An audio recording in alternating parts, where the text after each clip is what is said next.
Bom, gente, hoje nós vamos encerrar a nossa série falando um pouquinho sobre esse mês que é o mês de setembro, né? É o mês que a gente dedica um pouco da nossa atenção e esforço a pensar e a conservar a vida, né?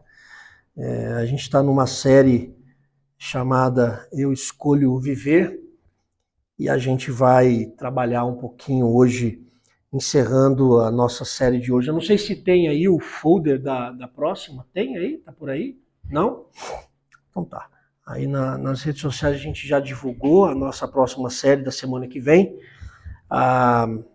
E a gente vai falar um pouquinho sobre temática de igreja, né? Aí depois você dá uma olhadinha lá para ver. Mas hoje eu quero encerrar essa série falando sobre o Setembro Amarelo, né, e tudo que envolve essa temática. E eu quero convidar você a abrir a sua Bíblia em 1 Reis, capítulo 19. E eu vou ler dos versículos 1 a 18. Bruno, se você quiser fechar aqui só para o ar-condicionado dar conta da gente, senão... Obrigado.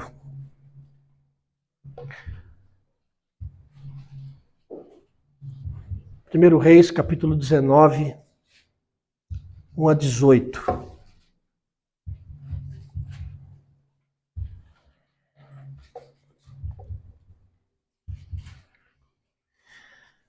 Eu vou orar mais uma vez. Senhor, eu te peço que hoje, mais uma vez, o Senhor conduza ao nosso coração a palavra que vem de Ti para nós e que a gente assuma a responsabilidade de viver da melhor maneira possível e que o Senhor cuide de nós. Em nome de Jesus eu oro. Amém. 1 Reis, capítulo 19, de 1 a 18, diz assim: Acabe contou a Jezabel tudo quanto Elias havia feito e como matara pela espada todos os profetas. Então Jezabel mandou um mensageiro dizer a Elias: que os deuses me castiguem se até amanhã, a estas horas, eu não houver feito com a tua vida como fez a eles. Quando ele ouviu isso, fugiu para salvar a própria vida. Chegando a Berseba, que pertence a Judá, deixou ali o seu servo. Mas ele entrou pelo deserto, caminho de um dia, sentou-se debaixo de um arbusto e pedindo para si a morte, dizendo: já basta, Senhor, já basta. Toma agora minha vida, porque eu não sou melhor do que os meus pais. E deitado debaixo do arbusto, adormeceu. Então um anjo o tocou e lhe disse: levanta-te e come. Ele olhou e à sua cabeceira havia um pão assado nas brasas e uma vasilha de água. Tendo comido e bebido, voltou a se deitar. O anjo do Senhor veio pela segunda vez, tocou-o e lhe disse: levanta-te e come, porque a viagem será muito longa. Ele se levantou, comeu e bebeu. E com a força desse alimento, caminhou 40 dias e 40 noites até o Horebe, que é o monte de Deus. E ali ele entrou numa caverna, onde passou a noite. Então veio-lhe a palavra do Senhor dizendo: Elias, o que você faz aqui?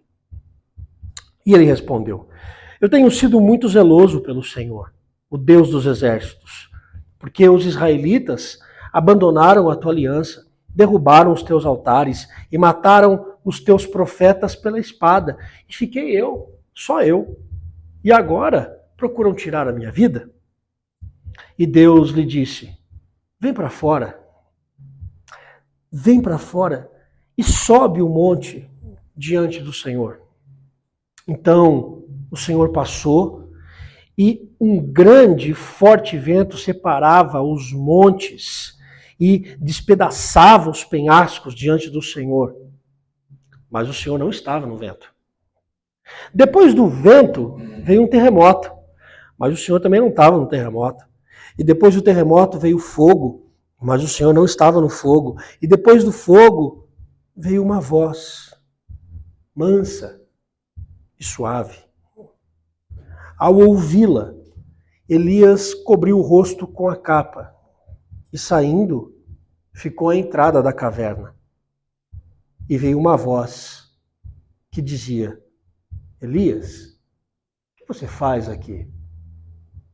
Ele respondeu: eu tenho sido zeloso pelo Senhor, Deus dos exércitos, porque os israelitas abandonaram a tua aliança, derrubaram os teus altares e mataram os teus profetas pela espada, e ficou eu, somente eu, e agora procuram tirar minha vida.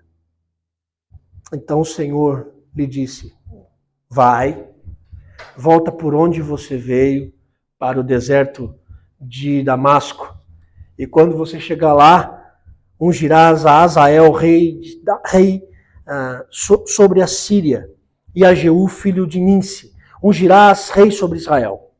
E a Eliseu, filho de Safate, e a Abel-Meolá, ungirás para ser profeta em teu lugar. O que escapar da espada de Azael, Jeú matará, e o que escapar da espada de Jeú, Eliseu matará. Mas deixarei 7.000 em Israel, todos os joelhos que não se dobraram a Baal e toda a boca que não o beijou.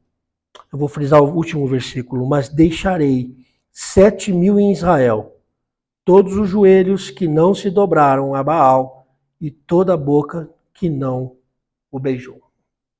Amém. Hoje eu pretendo falar um pouquinho sobre um dos sentimentos mais nocivos na vida humana. Um dos sentimentos mais nocivos na alma. Um dos sentimentos que vai contra toda a nossa razão e um sentimento que vai contra todo tipo de sanidade que habita em nós. Eu quero falar hoje sobre o desespero. Desespero. Esse sentimento que coloca a gente em uma situação extremamente vulnerável, que coloca a gente numa situação de perda de noção e de razão. A comunidade que estuda a saúde mental diz que o desespero é uma profunda e existencial desesperança. Desespero é desesperança. É desamparo. Desespero é impotência. Desespero é pessimismo em relação ao futuro. É gente que olha para o futuro, que olha para amanhã e porque não tem esperança, porque não vê nada de bom, se desespera porque amanhã vai ser mais um dia preocupante. Amanhã, o que me resta no dia de amanhã? Um psiquiatra muito conhecido, ele escreveu alguns livros, chamado Viktor Frankl. Ele falou um pouquinho sobre a experiência que ele teve durante o tempo de concentração lá nos campos de concentração e os holocaustos que aconteceu com a Segunda Guerra. E ele é um especialista nesse assunto e ele definiu desespero de uma maneira muito simples. Ele disse que o desespero é igual ao sofrimento menos significado. Ele fez uma fórmula. Eu vou repetir. Ele disse que o desespero é igual ao sofrimento. Então, o desespero é igual ao sofrimento menos significado. Quando ele traz essa fórmula para tentar explicar para a gente o que é desespero, eu achei muito pontual ele dizer sobre a ausência de significado. Porque se tem uma coisa que nos traz desespero, é a gente perder o significado de algo, de alguma coisa, seja daquilo que a gente faz, seja daquilo que a gente projetou. Perder o significado de algo traz desespero. E quando a gente perde o significado da vida, quando a gente perde o significado das coisas que a gente tem e que formam a nossa vida, que formam um pouquinho daquilo que a gente é, do que a gente faz, o que sobra? Nada. Se você perder o significado de que você é pai, você perde muita coisa. Se você perde o significado na sua vida da sua profissão, que te dá pão, você perde muita coisa. Quando a gente perde o significado das coisas, sobra muito pouco para nós. A história que eu li hoje para vocês é a história de um homem desesperado. É a história de desespero, onde o significado que esse homem tinha de ser profeta, de se pertencer a alguma coisa, de se pertencer a uma atividade, se perdeu. Tem muita gente que diz assim, não, a gente não é aquilo que faz. Mentira. Nós somos sim também o que a gente faz. Se tirarem de você o que você faz, pode ter certeza que o tombo vai ser grande. E o texto bíblico conta um pouquinho a história de um homem que perdeu o significado daquilo que ele fazia. Esse é o trecho da história do profeta Elias, que para muita gente é exemplo, nesse trecho, de depressão. Exemplo de um homem de Deus que entrou em depressão, e eu já ouvi inúmeras pregações nesse texto, inúmeras teses falando de que o Elias aqui é um homem que está em depressão. Eu hoje faço uma tese um pouquinho diferente. Para mim, o Elias aqui não está em depressão. Para mim, o Elias aqui está em desespero. Desespero. E o desespero por perder o significado daquilo que ele era, daquilo que ele fazia. Ele era um profeta. E o profeta prega. O profeta fala em nome de Deus. E aquilo se perdeu. E eu queria convidar você hoje, junto comigo, a detalhadamente a gente olhar para essa história, para que a gente possa, quem sabe, de alguma maneira, hoje você possa encontrar o seu desespero, aquilo que lhe causa desespero e ser pacificado na sua alma. Esse é o meu intuito, essa é a minha oração para hoje. Eu disse que Elias ele era um profeta. E como profeta, Elias falava em nome de Deus. E ele era um profeta bem característico. O Elias ele era um profeta incisivo. O Elias ele era um profeta forte. O Elias era um cara corajoso. O Elias era um profeta apaixonado pelo que fazia. Se o Elias fosse hoje um dos profetas, um dos pastores, né? Muita gente diria, olha, eu gosto desse homem, porque ele é corajoso, ele fala, ele é apaixonado, está nos olhos dele, está no jeito dele. Esse cara é um profeta de Deus mesmo, ele é apaixonado pelo que faz. E quando um profeta é boca de Deus no mundo, aquilo tinha um significado. O significado de pertencer a uma tarefa. O significado de pertencer a algo. De fazer alguma coisa na vida. De fazer alguma coisa no mundo. E teve um evento na vida desse homem que marcou profundamente. Que foi quando ele desafiou os falsos profetas de Baal. Baal era um deus com D minúsculo, e tinha muita gente que se curvava a Baal E o Baal, o tal do Baal, tinha os profetas. E aí Elias, como ele era muito corajoso, disse assim, ele é Deus mesmo, então vamos fazer uns desafios aqui. Vamos fazer uns desafios. E Elias desafiou. O problema é que o Elias, depois que desafiou, e obviamente ganhou o desafio dos profetas de Baal, Elias mandou matar todos esses profetas. Uau! Se a moda pega nos dias de hoje, né?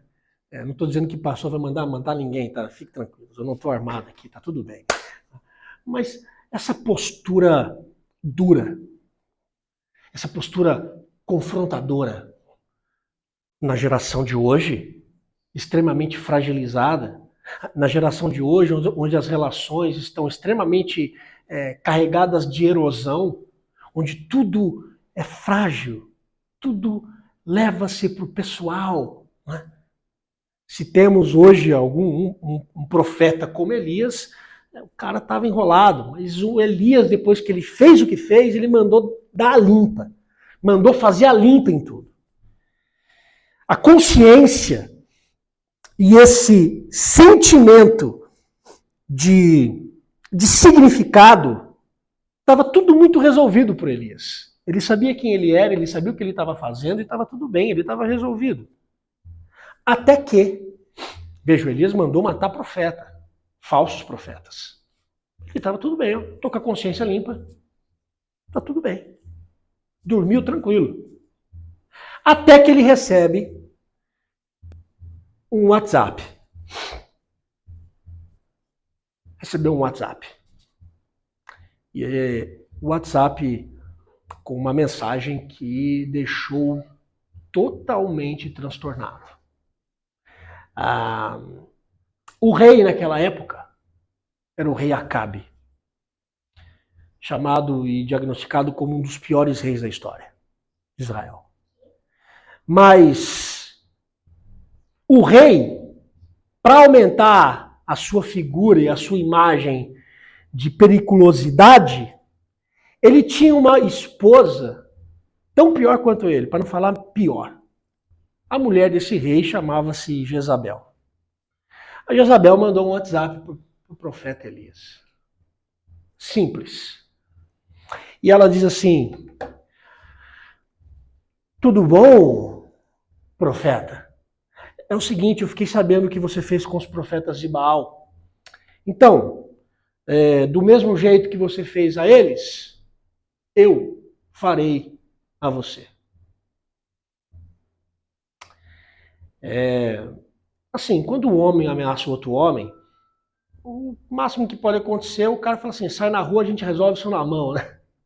Mas quando uma mulher ameaça um homem, não tem o que resolva.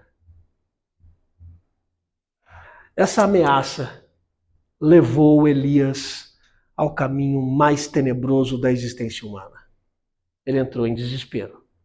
Quando ele ouviu isso, ele fugiu, ele foi para Berseba, ele deixou seu servo sozinho, ele entrou para dentro do deserto, ele caminho de um dia e depois ele sentou-se debaixo de um arbusto e fez uma oração. Ele andou um dia, sentou debaixo de um arbusto, olhou para o céu e disse, já basta. Já basta. E quando ele disse assim, já basta, a Bíblia diz que ele adormeceu. E eu acho isso muito significativo. Porque quando a gente não aguenta mais, quando a gente não tem mais energia para a vida, quando a gente não tem mais energia para viver, porque a coisa está tão pesada, a gente está tão para baixo, a gente está tão desesperado, que a única coisa que a gente faz é querer deitar na cama e dormir. Foi o que o Elias fez. Ele pediu para morrer, já basta, e adormeceu. Eu acho interessante essa fala do Elias, já basta. Porque o Elias, que era apaixonado pelo que fazia, ele cansou de fazer o que fazia em nome de Deus. Ele cansou. E o que fez aquele homem desistir foi o desespero. O desespero levou aquele homem a desistir. E a desistir não só daquilo que ele fazia, mas o Elias desistiu de quem ele era.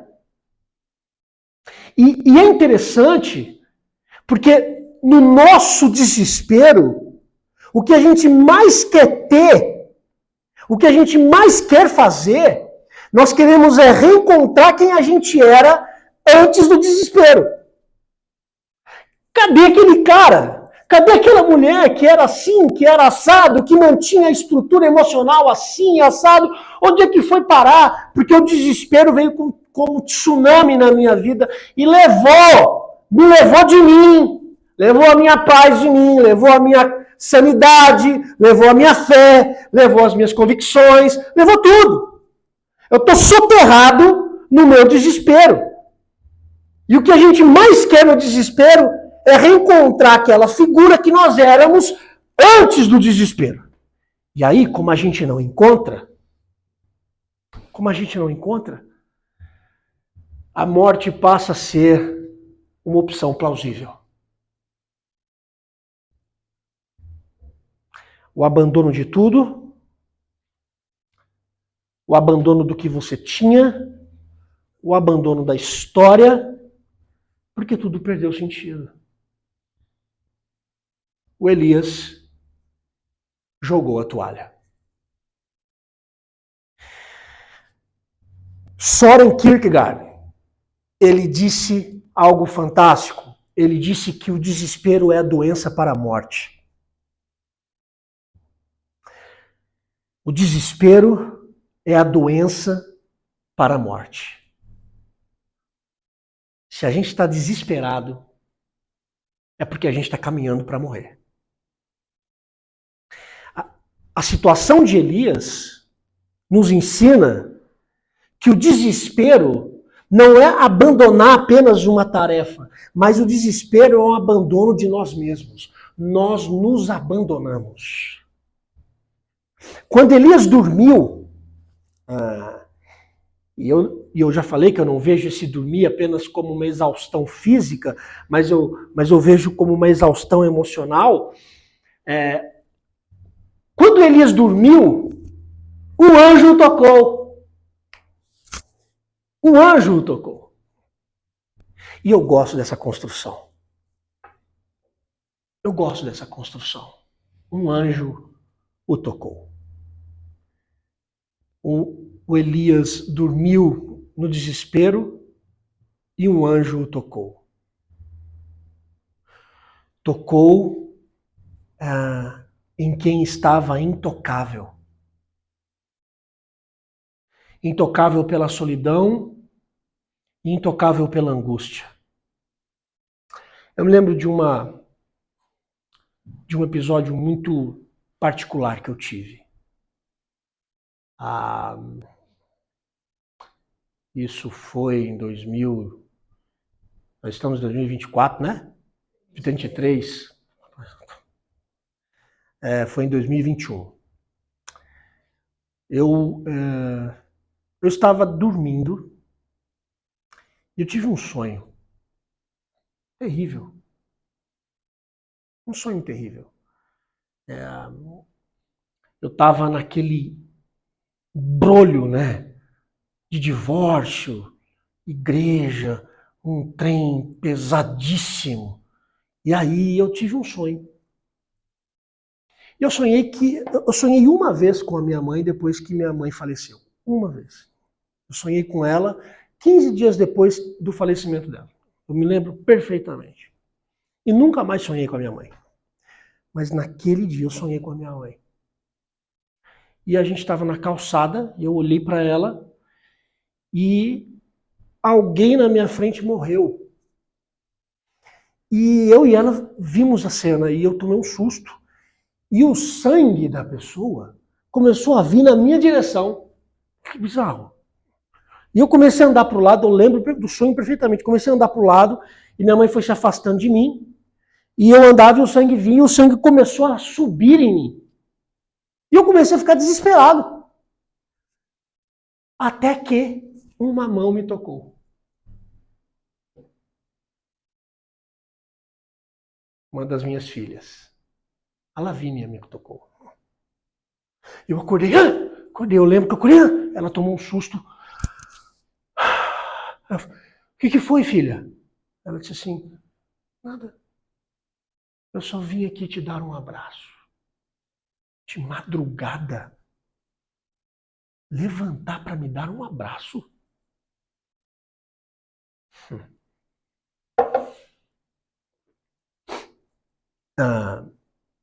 Pouquíssimas pessoas sabem dessa história. Inclusive, aqueles que fizeram com que o sangue veio até mim, né? Mas isso é assunto para outra coisa, mas eu gosto dessa construção. No desespero, tomado por medo, angústia, solidão e até de mensagens da sua própria consciência de morte, um anjo tocou o Elias. E o anjo disse para ele assim, acordou ele, e o texto diz que o anjo olhou para Elias e disse assim, Elias, levanta e come. Só. Tinha um pão assado.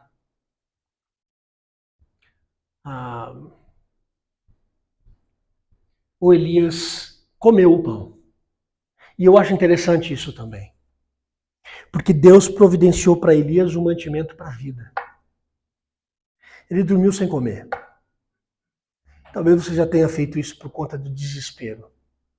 De não comer. Tem gente que às vezes no meio de tanto desespero come. Mas come vazio. Né? Come vazio. E tem gente que não come, porque também está vazio do mesmo jeito. Deus providenciou para Elias um pão para ele comer.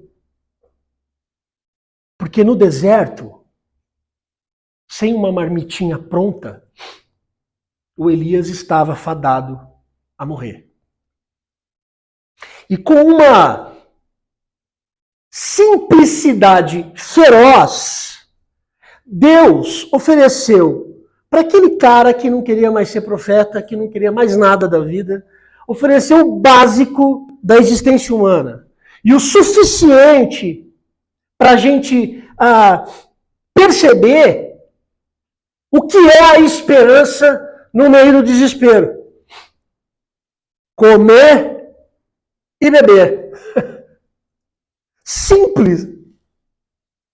E como é difícil a gente perceber a esperança de Deus, ou a gente perceber que também a esperança de Deus habita na simplicidade. A esperança de Deus habita na simplicidade da mão de uma criança, que na madrugada toca o braço do pai e diz, eu só vim te abraçar. Deus não resolveu o meu problema ali naquela noite, mas me mandou um anjo, pequeno e grande, maior que eu ao mesmo tempo, para dizer, eu estou aqui. E às vezes no nosso desespero a gente quer manifestação, a gente quer fogo, a gente quer cura, a gente quer um negócio. E Deus está dizendo, olha, eu quero dar para você esperança na simplicidade, na mesa, tomando café com alguém que você goste. Vendo um filme, abraçado no sofá com quem você ama. Sentado à mesa com alguém, será? Rindo da cara do Flamengo hoje, não sei. Você faça como você quiser. O flamenguista hoje está bem desesperado. É uma mensagem bem contextual para os flamenguistas. Não, Anderson?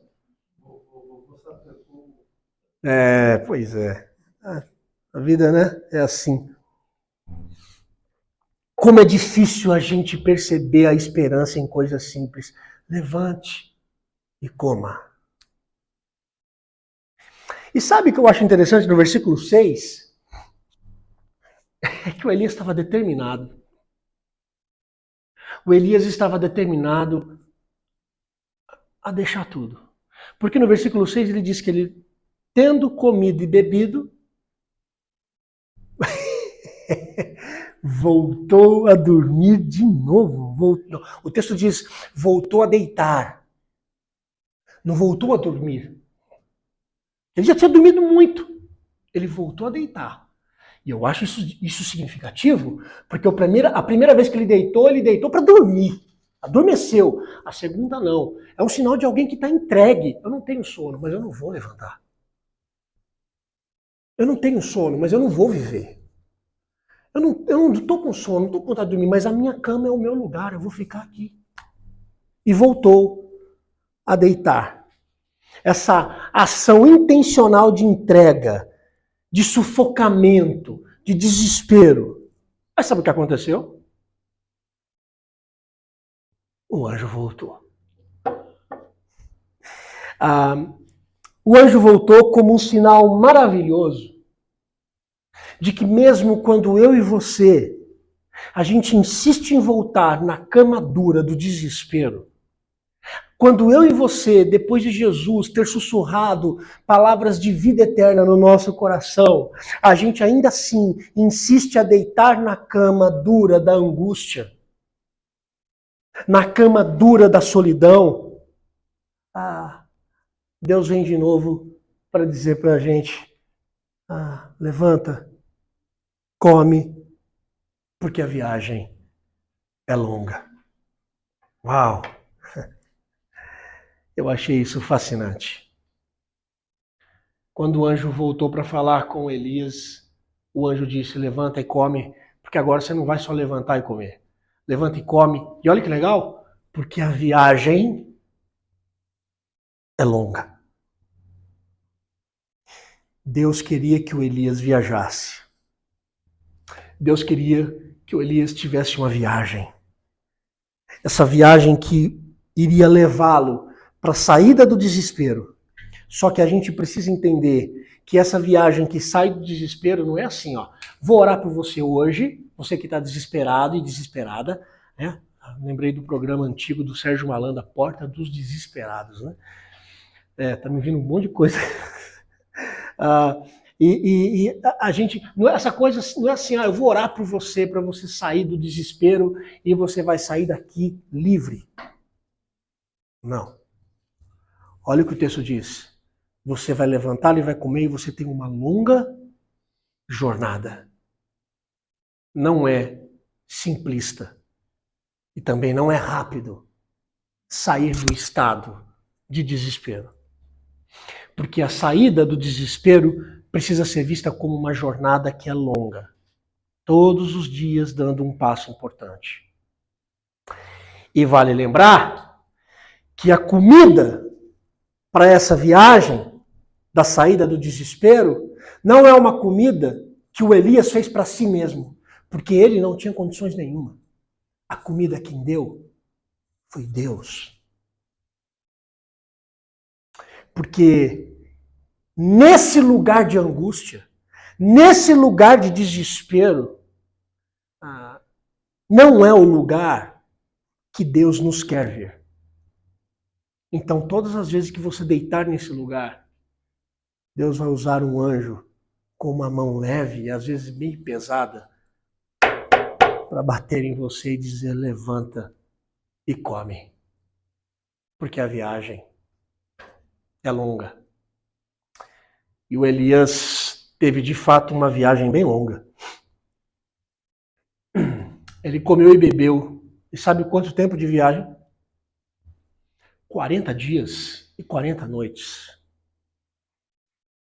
E sabe de onde que ele saiu, para onde ele foi? Olha que significativo o texto. Se deixar aqui, eu vou ficar falando esse texto até amanhã. Ele saiu de Berseba e ele foi para Horebe. Você sabe o que é Horebe? O monte de Deus. O monte de Deus. É interessante, né? Porque o caminho é longo. Mas para sair do desespero, a gente precisa saber para onde a gente também está indo. Ainda que seja um deserto, eu vou para o monte do meu Deus. Ainda que seja um deserto, eu estou indo ao encontro daquele que me fez e que vai me tirar do estado de desespero em qualquer situação. Elias não sai à deriva na vida. E isso é importante. Porque o Elias, ele está desesperado. Mas agora ele está alimentado o bastante para ir até Deus. E eu fico me perguntando, quais são os caminhos que a gente toma quando o desespero nos abate? Para onde é que a gente vai quando o desespero toca a nossa história?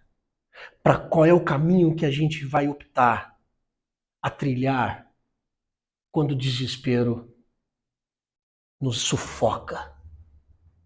O Elias tinha sido alimentado por Deus e foi até Deus. 40 dias e 40 noites. Elias teve que encarar durante todos esses dias os seus pensamentos, talvez reviver a história, até se reencontrar com Deus. O que sugere para nós não apenas perseverança, porque para você sair do desespero, você também precisa dar passos de perseverança. 40 dias e 40 noites, ele andou. Comeu e foi. Mas você também precisa entender que para sair do seu estado de desespero, você precisa manter a insistência, a paciência, para sair desse lugar de Berseba, de dor, e andar não sei quanto tempo da sua vida para chegar no Horebe. Porque no desespero é preciso paciência para caminhar e lentamente até o Senhor.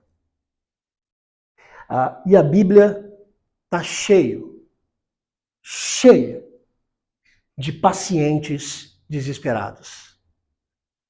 E quando eu estou falando de paciente, eu não estou falando de paciente um paciente que foi ao médico, né? Não, eu estou falando de uma postura calma, uma postura insistente. A insistente paciência da mulher hemorrágica. A paciência da família de Lázaro, que mesmo 3 dias depois estava lá ainda, esperando. A paciência do Zaqueu em cima da árvore.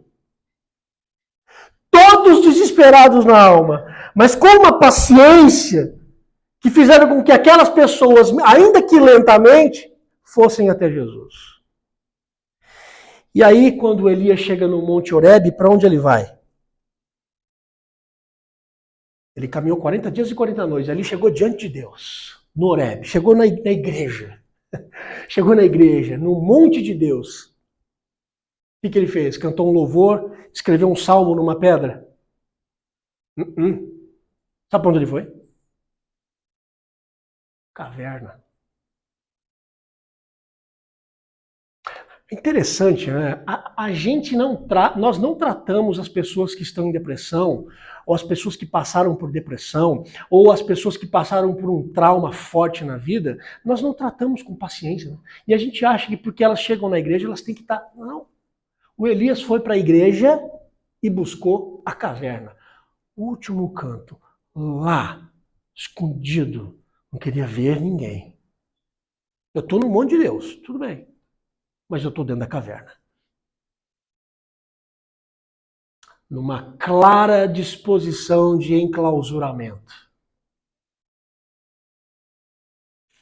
Mas aí você diz assim, bom, mas ele foi para o Monte Horebe. Ele foi buscar a Deus. Mas e as consequências emocionais que ele passou? Você não conta? Ah, tem gente que não conta, mas a Bíblia está contando. Elias entrou na caverna e passou a noite. E aí o Senhor apareceu de novo. E quando o Senhor apareceu de novo, olhou para ele e fez uma pergunta. Agora não era para dar mais comida, não. Olhou para ele e fez uma pergunta. E eu acho terrível na Bíblia quando Deus faz perguntas. A gente está cheio de perguntas para fazer para Deus. Inúmeras. O problema é quando ele faz perguntas. E aqui, Deus olhou para Elias e perguntou: Elias, o que você faz aqui?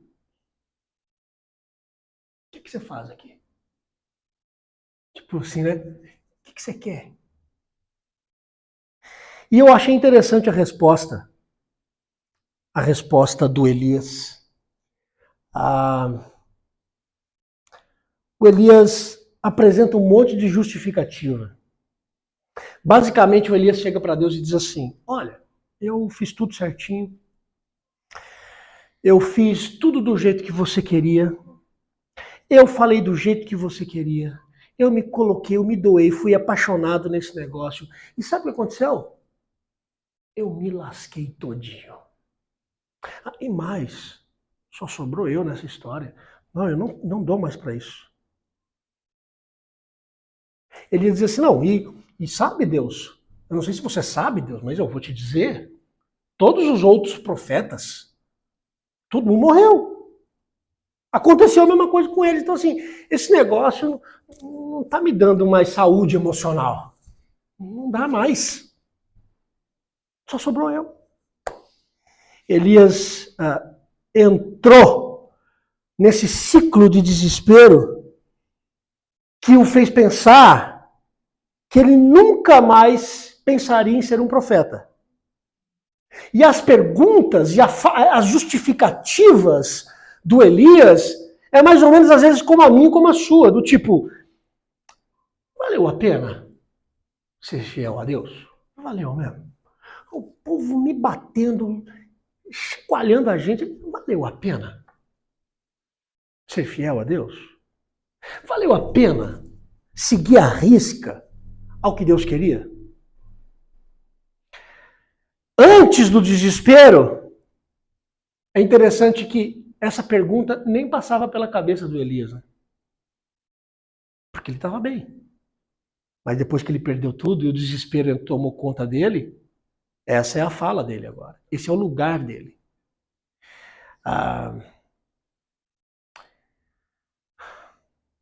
E pode acontecer que o meu coração e o seu coração se desvirtue. Pode acontecer que o nosso coração entre em delírio por tantas coisas pesadas e ruins que a gente enfrentou. E aí, pode ser sim, que em algum momento da sua vida você olhe para o céu e diga assim, bom Deus, valeu a pena? Porque eu acho que o Senhor me abandonou e não valeu a pena seguir com o Senhor do jeito que o Senhor queria.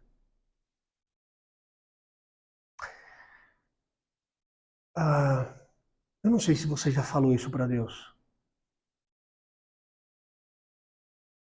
Eu não sei. Eu sei que o Elias falou. E sabe o que é que Deus fez? Eu acho interessante. Quando Elias estava nesse lugar e questionou e falou para Deus das suas justificativas, Deus o acolheu. Porque no versículo 11, Deus diz assim para Elias, vem para fora. Vem para fora. Eu não quero você na caverna. Vem para fora. Deus o chamou para sair. E o Elias precisava ter uma reação para sair. Ele tinha que deixar para trás esse lugar. E sair para fora não era um exercício fácil. Elias teve que se deparar de novo com a beleza de ficar atento à voz de Deus, algo que ele havia feito há tanto tempo, mas que agora aquilo perdeu sentido para ele. E que em algum momento no nosso desespero, a gente também deixou de orar há muito tempo, deixamos de ler a Bíblia há muito tempo e deixamos de procurar ouvir a voz de Deus há muito tempo. Porque a gente quer, vou seguir a vida do mesmo jeito, já deu. Já deu. E aí, quando Elias saiu, tem uma sequência de manifestações. Vem um vento forte. Deus não estava lá. Um terremoto. Deus também não estava. Fogo. Também não estava lá. E sabe o que eu acho legal? É que em todas essas manifestações sobrenaturais, o Elias viu que Deus não estava. Uau! Parece que tinha acontecido já alguma coisa com ele. Acho que de tanto ouvir a voz do anjo, ele já... Né? Não está aqui não. E isso confunde a gente. Porque no nosso desespero o que a gente quer ver é fogo caindo do céu. É vento fazendo a gente levantar. É as coisas acontecendo. Poder. Até que veio uma brisa. Aquela brisa. E quando a brisa tocou em Elias, ele cobriu o rosto.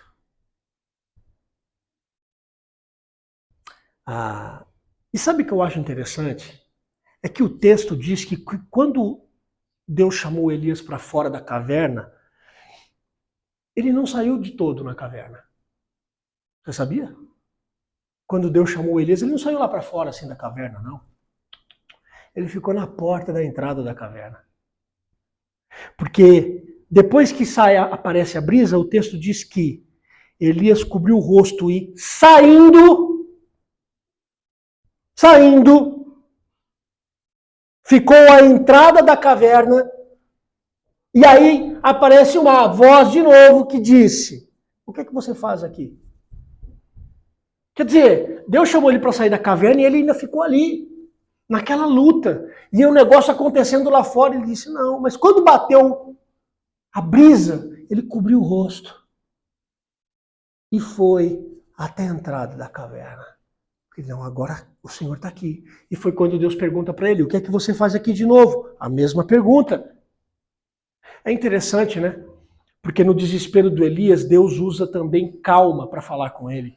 E às vezes, quando as pessoas estão desesperadas, quando elas estão enfrentando o desespero, a gente quer chegar para elas com voz de trovão, com voz de fogo, com voz de vento. Não vai resolver, vai só piorar.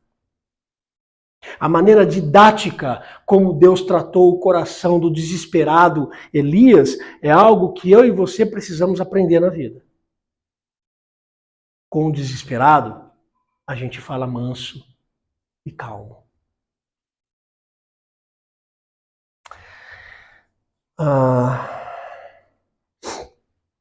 Quando o Senhor perguntou para ele: o que é que você faz aqui? Pela segunda vez, a resposta de Elias foi a mesma. Não mudou nada. Eu fiz tudo certo, aquela coisa toda, e tal, e só sobrou eu e eu tô aqui. Mas agora, na portinha da saída da caverna, ele já estava meio para fora, Deus pediu um negócio diferente para ele. Você percebe a didática? Deus vai pedindo coisas devagar. Primeiro, come e bebe. Ele comeu, dormiu. Depois, come, bebe e sai.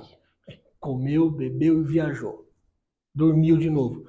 Levanta, quero falar com você. Tudo devagar. Não é nada acelerado.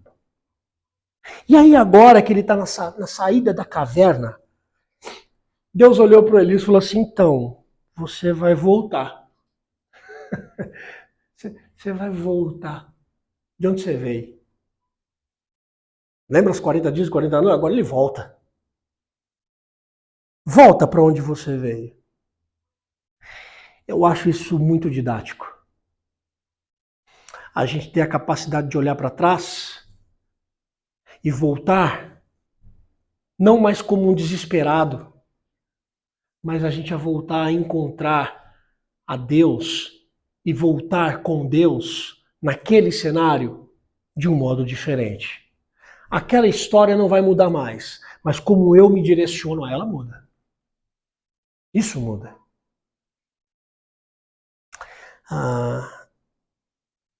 Eu não sei como é que está o seu coração hoje. Eu não sei o quanto que você já caminhou ou o quanto que você já se enfurnou dentro de uma caverna. Eu não sei o quanto que o desespero tomou conta de você. Não sei. Mas eu sei que você não está sozinho. Por que eu estou dizendo isso? O Elias achou que estava só. Mas Deus disse um negócio para Elias no final dessa história que ele não havia percebido dado ao seu desespero. No versículo 18 ele diz assim: 7.000 homens em Israel, que assim como Elias não dobraram seus joelhos diante de Baal. Haviam 7.000 homens. Ele achou que ele era o único. Elias não estava só. O desespero é uma confusão. O desespero causa confusão no nosso coração. Você pode estar distante de outras histórias e de pessoas, mas você não está sozinho.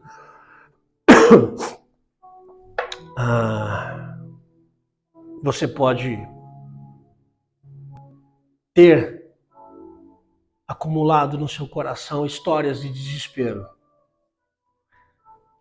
e ter ido dormir várias vezes para entregar esse negócio e dizer: eu não quero mais saber desse negócio, para mim já deu. Mas se você é teimoso para ir para a cama do desespero, o Senhor é mais teimoso que você para tirá-la desse lugar. Eu queria muito que você colocasse seu coração diante de Jesus. Eu queria que você ficasse em pé. Vamos cantar essa música?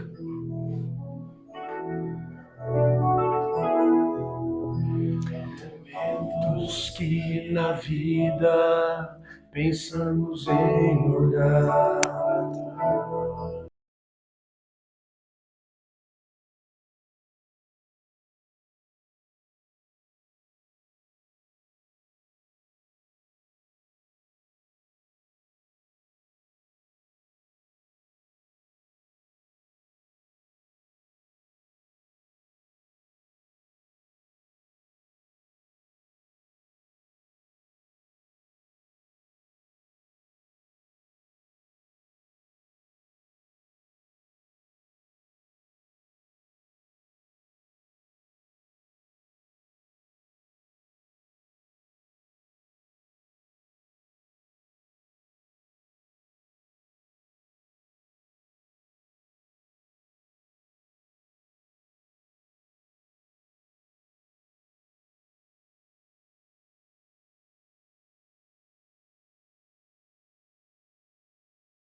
Senhor, obrigado, porque o Senhor nos ajuda quando a gente desiste. Obrigado, porque o Senhor nos ajuda quando a gente entra em desespero, quando a gente perde a noção, quando a gente está afogando no meio das angústias. O Senhor nos salva, o Senhor estende a mão. E eu peço que o Senhor faça isso com cada coração desesperado, que nas angústias e nos desesperos, o Senhor nos salve, nos dê o que comer para a gente continuar a andar e a viver. Faz isso em nós, Senhor. Fortalece a nossa vida, fortalece a nossa história, fortalece a nossa fé para a gente continuar a seguir, a andar. Fortalece-nos e tira-nos do cenário de desespero. Que a graça do Senhor Jesus, o amor de Deus o Pai, a comunhão e a consolação do Santo Espírito esteja sobre a sua vida, sobre o seu coração, tirando-a do desespero. Hoje e sempre. Amém. E amém. Deus abençoe muito a sua vida. Em nome de Jesus. Uma boa semana.